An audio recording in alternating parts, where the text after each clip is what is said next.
We were oftenly saying that one organ donor can save 8 lives. That means 2 donated kidney can free 2 patients from dialysis treatment. 1 donated liver can be split among 2 patients on the waiting list.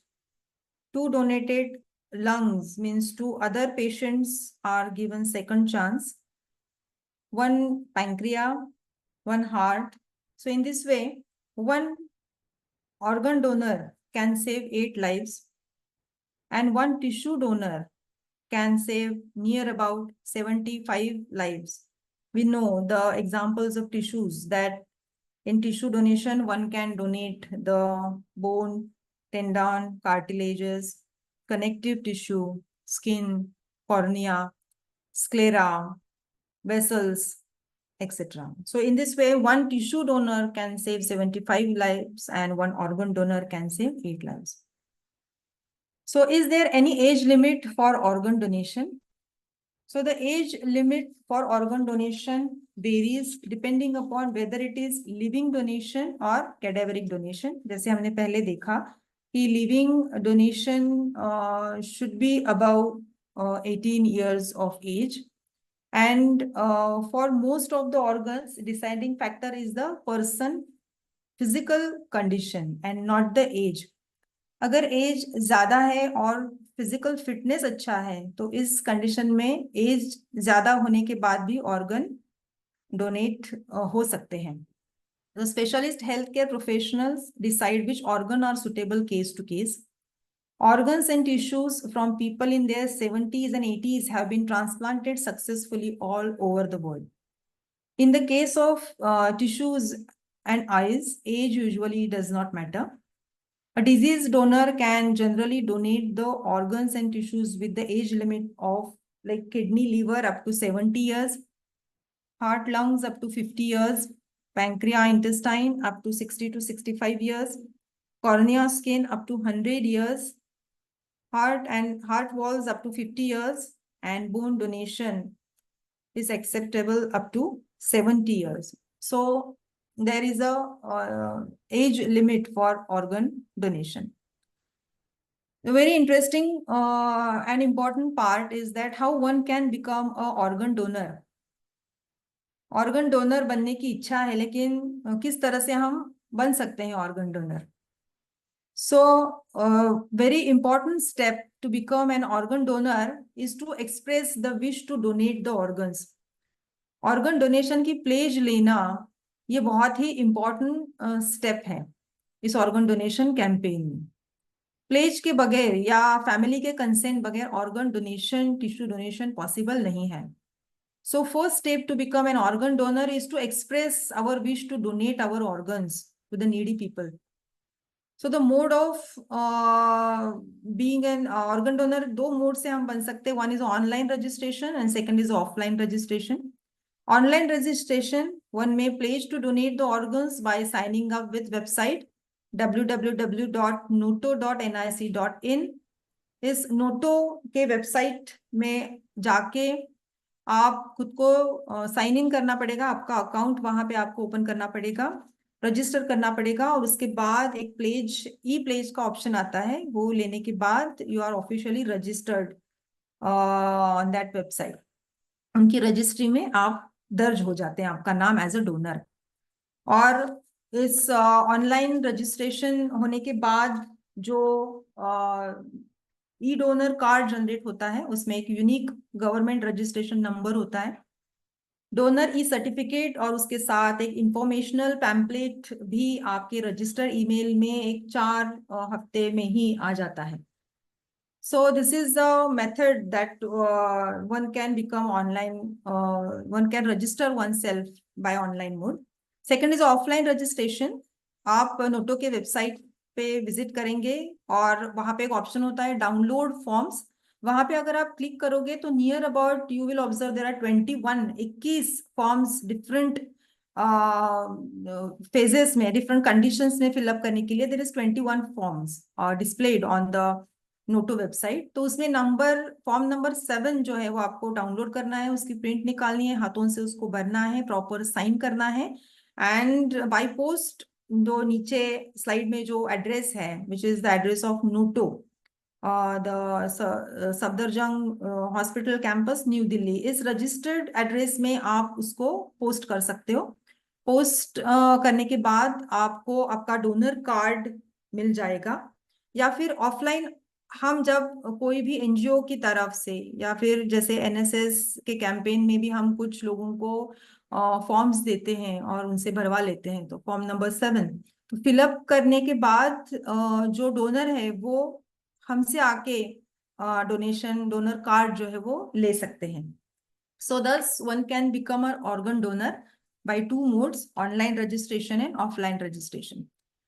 Now in India, what is the organisational structure of organ donation? हम जो ground level पे campaign करते हैं, like NSS हो, NSS में हम organ donation, हम field में जाते हैं, ग्राउंड में जाते हैं, विलेजेस में जाते हैं, लोगों को इनकरेज करते हैं, अवेयर करते हैं, और उसमें से कुछ डोनर सामने आते हैं और हम उनसे फॉर्म भरवा लेते हैं। तो उस फॉर्म का आगे जाके क्या होता है? So this is the organisational structure of organ donation. तो ऊपर से हम नीचे की तरफ आते हैं। Like first is apex body related with the organ donation is the NOTTO, national organ and tissue transplant organisation, जिसका हेड ऑफिस है Safdarjung campus hospital campus new Delhi. उस नोटो के नीचे, under the NOTTO, there are 5 ROTTO, which is the regional organ and transplantation organisation. तो नोटो के अंदर का अंतर्गत 5 रीजनल जोन होते हैं, which is ROTTO east, ROTTO west, ROTTO south, north and north east. इस तरह से 5 regional organ and tissue transplant organisation है पूरे इंडिया में। और इस रोटो के नीचे होता है SOTTO, that is state organ and tissue transplant organisation. तो हर एक रीजनल रोटो के अंतर्गत स्टेट्स होते हैं। लाइक महाराष्ट्र रोटो वेस्ट के अंतर्गत आता है, तो रोटो वेस्ट के अंतर्गत महाराष्ट्र, गुजरात, गोवा, मध्य प्रदेश, दादर नगर हवेली, छत्तीसगढ़, ये स्टेट्स रजिस्टर्ड है। तो महाराष्ट्र में जो है वो that is SOTTO, related with the states. और उसके नीचे MACFOT, that is Maharashtra confederation for organ transplantation. उसके अंतर्गत ZTCC, that is zonal transplant coordination centre. और ZTCC सेंटर्स पूरे महाराष्ट्र में 4 जगह पे हैं, मुंबई, पुणे, नगर एंड औरंगाबाद। और for example Pune Pune ZTCC का जो ऑफिस है वो KEM रास्तापेट में KEM हॉस्पिटल है। So that is the ZTCC centre for the Pune. और उस ZTCC के अंतर्गत कुछ डिस्ट्रिक्ट आते हैं, लाइक पुणे ZTCC के अंतर्गत सातारा, सांगली, कोल्हापुर जैसे वो डिस्ट्रिक्ट। तो जो हम इस यहाँ ग्राउंड लेवल पे काम करते हैं, रजिस्टर करवा लेते हैं ऑर्गन डोनर को, वो सब फॉर्म ZTCC के तरफ जाते हैं। ZTCC, देन सोटो, रोटो एंड फाइनली नोटो। तो इस तरह की हायरार्की है और ऑर्गेनाइजेशनल स्ट्रक्चर है इंडिया में ऑर्गन डोनेशन का। नोटो, रोटो, सोटो या ZTCC किसी भी वेबसाइट पे जाके, किसी भी एक वेबसाइट पे जाके हम खुद को ऑर्गन डोनर रजिस्टर करवा सकते हैं। Now, what is the legal and ethical issues related with the organ donation? So here are some questions and the answers. Do I need to carry my donor card always? Donor card, अगर मैंने donor registration, खुद को donor register किया है, तो और वो donor card हमेशा मुझे मेरे साथ रखना पड़ेगा क्या? तो answer is yes, it will be helpful for the health professionals and your family. Second is, do I need to register my pledge with more than one organisation? जैसे मैंने कहा कि ZTCC या फिर लोकल कोई भी NGOs जो campaign चलाती है, उसमें हमने फॉर्म प्लेज का फॉर्म भरा है, तो फिर मुझे सोटो में जाना पड़ेगा क्या? रोटो, नोटो के वेबसाइट पे जाके फिर से मुझे रजिस्टर करना पड़ेगा क्या खुद को? तो answer is no. If you have already pledge with one organisation and receive a donor card, yes, that is very important, you should receive your donor card. If you had your donor card, you need not register with any other organization. आपके पास अगर आपके नाम का खुद का donor card है तो आप इस नेशनल रजिस्ट्री में आपका नाम as a organ donor registered हुआ है।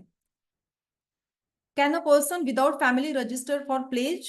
अगर कोई ऑर्फनेज है, उसकी फैमिली नहीं है, तो वो प्लेज ले सकता है क्या? तो yes, one can pledge, but one need to preferably inform the person closest to him or her in life, a friend of long standing or a close colleague.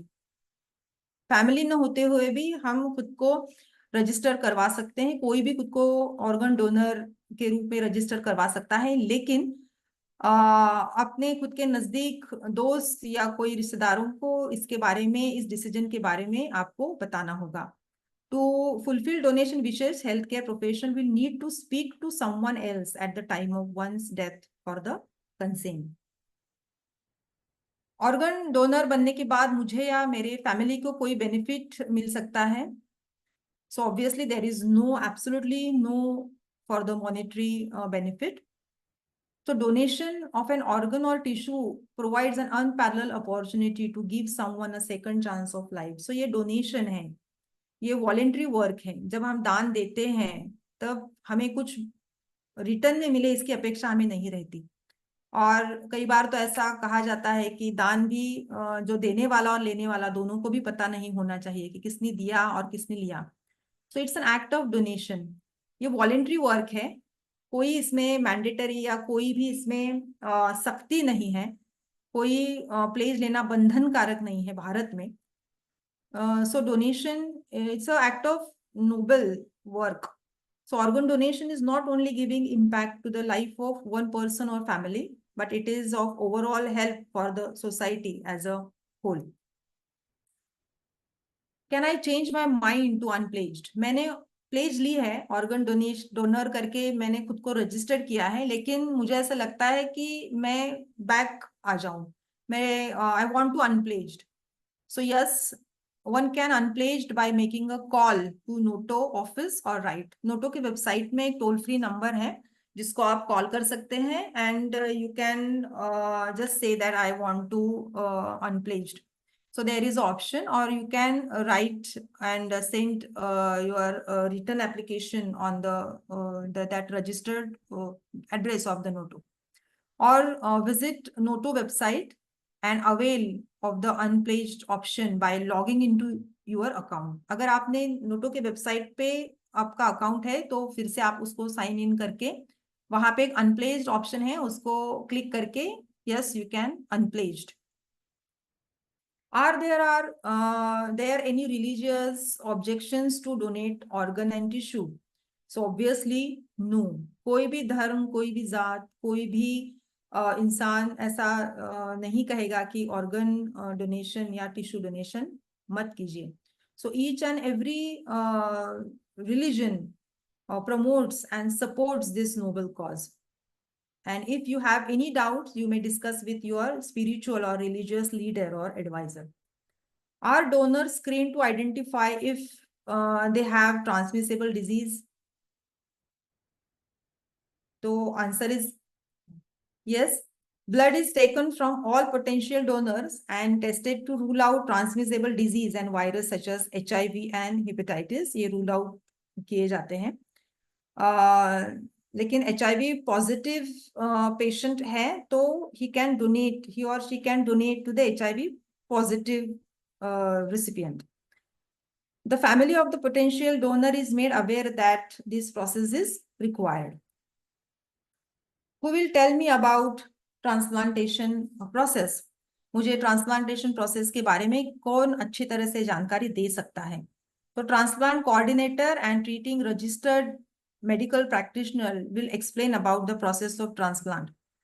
जो अवयवदान समन्वयक दैट इज ट्रांसप्लांट कोऑर्डिनेटर जो है, उनका role बहुत ही important है इस पूरे organ donation and transplantation campaign में। उनका रोल ये है to counsel the grieved family, make them comfortable and approach the subject of eye donation and later on solid organ donation. So जो पेशेंट की फैमिली है उनको अच्छी तरह से काउंसिल करना, उनको ऑर्गन डोनेशन का जो इम्पोर्टेंस है वो अच्छी तरह से समझाना, फिर पहले ऑर्गन डोनेशन, आई डोनेशन से बात शुरू करके फाइनल उनको कन्विंस करना कि आप सॉलिड ऑर्गन डोनेशन भी कर सकते हो. If the family gives consent for organ retrieval, then the coordinator has to inform the nodal officer and coordinate with the ICU staff to maintain the patient on ventilator and organized organ retrieval. And the coordinator has to ensure that all paperwork is correctly done and that the family receives the body as soon as possible. तो ये role है transplant coordinator के. और कोई भी centre अगर इस transplantation के बाद या अंतर्गत रजिस्टर होना चाहता है तो वो उस सेंटर को मैंडेटरी है कि ट्रांसप्लांट कोऑर्डिनेटर को वो अपॉइंट करें. अगर किसी भी ऑफिशियल रजिस्टर सेंटर में ये पोस्ट नहीं है तो उस सेंटर को बिल्कुल परमिशन नहीं मिलती. So the role and the presence of transplant coordinator is very important in this entire campaign, in this entire process. Is there any insurance cover for organ transplant cost? कोई insurance, health insurance cover मिलता है क्या organ transplant cost के लिए? Till few years back, transplant cost both for donor as well as recipient was not covered by most of the insurance company.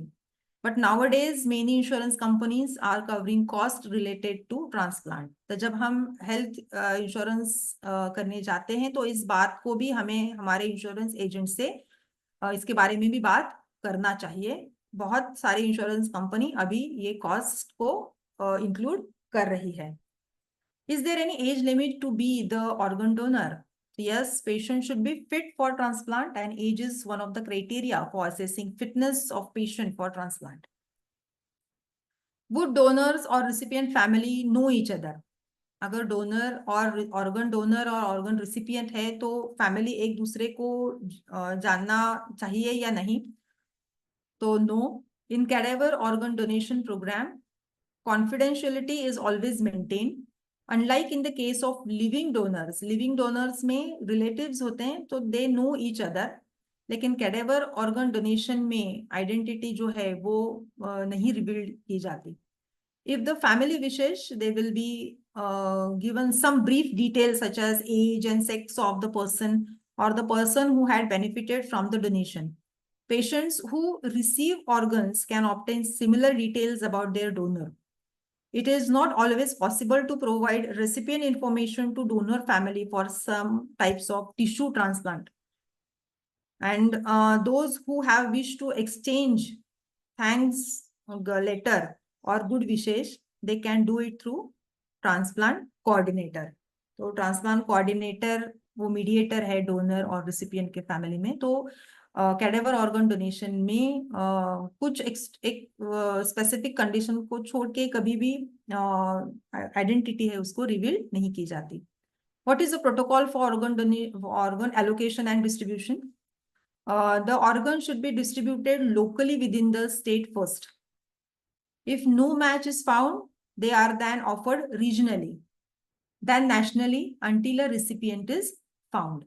Every attempt would be made to utilize donor organ. So ये organ allocation का protocol है. First regionally, state wise, then region wise, then national wise. इस तरह से.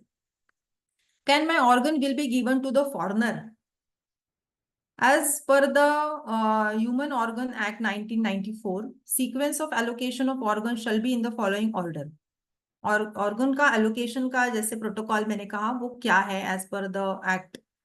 State list, then regional list, उसमें भी अगर recipient नहीं मिला तो national list, then person of Indian origin, और उसमें भी नहीं तो then the organ will be donated to the foreigner. Will I become medically unfit after organ donation? Life donation अगर हम करते हैं तो हम मेडिकली अनफिट हो जाएंगे क्या? So no, it is a basic principle of living donation program that person remain absolutely healthy for the rest of his or her life after donation. बहुत ही strict health assessment होता है life donor का. उसके life को कोई भी threat इस donation से नहीं होनी चाहिए. Thus, donor is not medically unfit for any purpose. But however, in certain situation, living organ donation is treated differently, like in the armed forces. An organ donor is not taken as normal. Who can give the consent for organ donation after BSD, brainstem death? A person legally in possession of the deceased person can sign the consent form. This is usually done by the blood relatives. By signing a consent from the family says that they do not have any objection to the removal of the organs from the body of their loved ones. Consent ये legal document है और consent उसी hospital में सुरक्षित रखा जाता है. If I carry a donor card, will my organ be taken out without asking my family? अगर मेरे पास ऑर्गन डोनर का कार्ड है तो केवल कार्ड देख के ही ऑर्गन रिट्राइव होगे या मेरे फैमिली से भी पूछा जाएगा? तो no. Even though if you carry a donor card, your immediate family members and close relatives will be asked for donation of organs and tissues. Family की consent होना बहुत ही जरूरी है. The consent is mandatory from the person lawfully in possession of the dead body before donation can be carried out. अगर family refuse करती है तो organ donation will not take place. Is there any charge to my family for organ or tissue donation? So no. There is no additional charge to family of potential organ donor. Potential donor need to be medically maintained in ICU till the time of donation. And from the time family agrees to donate organs, एक दफा family ने consent दी, उसके बाद all charges are borne by the treating hospital and the donor family is not charged for any further. उसके बाद जिस समय family consent देती है organ donation के लिए, उसके बाद के सभी जो charges है वो treating hospital bear करता है. donor के family पे कोई भी financial burden नहीं आता. Does the organ tissue donation disfigure the body during the cremation? Organ donation करने के बाद मृत शरीर का डेड बॉडी डिसफिगर हो सकती है क्या? तो no. The removal of organ और tissue will not interfere with funeral or burial arrangement. The appearance of the body is not altered. A highly skilled surgical transplant team removes the organ and tissues which can be transplanted in other patient. Surgeons teaches the body carefully, hence no disfigurement occurs. The body can be viewed as in any case of death and funeral arrangements need not be delayed. So no, there is no disfigurement of the body after organ and tissue donation. Now next, very important, what is national registry? National registry एक बहुत बड़ा computerised database है. उसके 4 सब sections हैं. One is the organ transplant registry, organ donation registry, tissue registry, organ donor pledge registry. Organ transplant registry ये जो है वो demographic, it includes the demographic data about the patient waiting for transplant.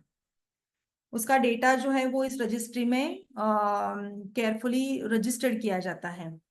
Organ donation registry is related is again it's demographic information of donor. Donor की information इस registry में सुरक्षित रखी जाती है. और like details of the donors like height, weight, occupations, primary cause of death, कोई medical illness है या कुछ laboratory test. तो जो कुछ भी डोनर के जो डिटेल्स है वो इसमें रजिस्टर किए जाते हैं. ये कंप्यूटराइज्ड डेटाबेस है. Next is the tissue registry. It also includes a demographic information on the tissue donor, that is site of tissue retrieval, primary cause of death in case of disease donor. तो ये सब details वहां पे इस registry में रखे जाते हैं. And last is the organ donor pledge registry. It is a national organ donor registry which is computerized database. और जो भी फॉर्म नंबर 7 फिलअप किए जाते हैं और सबमिट किए जाते हैं, उसका डेटा इस रजिस्ट्री में रखा जाता है। सो दस this is a national registry, और ये नोटो जो अपेक्स बॉडी है वहां पे वो अच्छी तरह से मेंटेन की जाती है। What is the legal position of organ donation? Organ transplantation and donation is permitted by law and cover under THOA, that is 1994, Transplantation of Human Organs Act. In 2011, the amendment of act is also brought in donation of human tissues. पहले 1994 में जो act पास हुआ, क्योंकि organ donation जो India में शुरू हुआ, it starts from 1994 और महाराष्ट्र ने एक्सेप्ट किया 1995 में। तो उसमें केवल ऑर्गन्स एक्ट ये शब्द था, लेकिन बाद में वो अमेंड किया, and then the act is now recognised as थोटा, that is transplantation of human organs and tissue act. Can people buy or sell organs? So no. As per the act, buying and selling of organ in any way is punishable and has significant financial as well as judicial punishment. Not only in India, but in any part of world, selling of an organ is not permissible. As per the act, Human Organ Act के तहत बहुत ही गंभीर शिक्षा इस case में है। अगर removal of organ without authority है तो 10 बरस की जेल और 20 लाख का जुर्माना हो सकता है। If there is a removal of organs without authority, तो उसमें अगेन 20 लाख से 1 करोड़ तक का जुर्माना हो सकता है, 10 बरस की जेल। अगर कोई इसमें RMP, that is register medical practitioner involve है, तो उसका डी रजिस्ट्रेशन हो सकता है, डिपेंड अपॉन इट्स इन्वॉल्वमेंट। 3 बरस से लेके परमानेंट डी रजिस्ट्रेशन हो सकता है। तो इस एक्ट के अंतर्गत अगर इस तरह की कोई भी एक्टिविटी कोई करता है तो उसको बहुत ही सीरियसली लिया जाता है। Whom do I report in case I find that there is a sale of organ? अगर ये बात ऑब्जर्व हो रही है इस तरह की, तो कहाँ पे हमें रिपोर्ट करना चाहिए? Yes, we can report to appropriate authority of the state government, Department of Health and Family Welfare, any hospital authorization committee, or a person can approach the state appropriate authority. The appropriate authority can file a case against the party. A toll free number, NOTTO SOTTO ROTTO के में toll free number है, वहां पे भी आप call करके इस तरह की घटना को वहां पे आप लोग बता सकते हैं। Does government of India financially support the organ transplant? Government of India से कुछ आर्थिक मदद मिल सकती है क्या इस कंडीशन में? So yes, government of India NOTP, under which the patient below the poverty line is supported for the cost of transplant. And renal transplant in all public hospitals is subsidized. तो subsidy renal transplant में मिलती है, जो below poverty line के patients हमारे पहचान के हैं, तो उनकी तरफ ये जो बेनिफिट्स